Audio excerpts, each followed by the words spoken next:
توقف عند حالة تبعث بالأمل في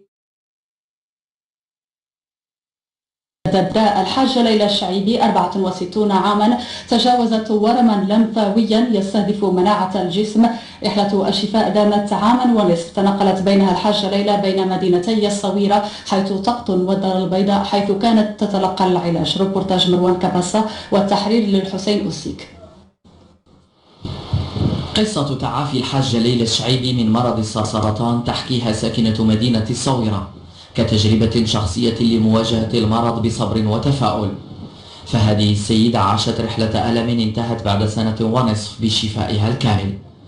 كتنسى الآلام وكتبدل الروتين ديال الحيوط والدار والقلق ديال المشاكل والقلق ديال المرض والأدوية وهذه وكتبدل تغير جو.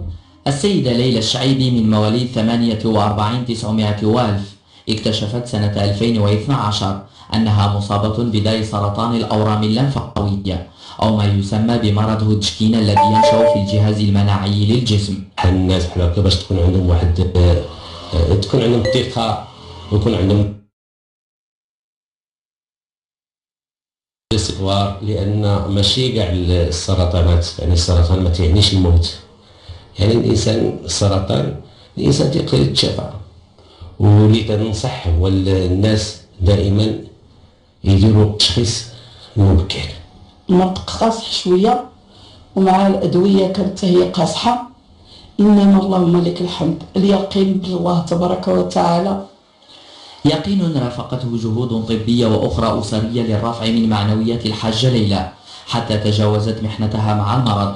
فإخوانها الخمسة وأبناؤها الثلاثة كانوا السند الدائم لإبقاء الابتسامة على محياها.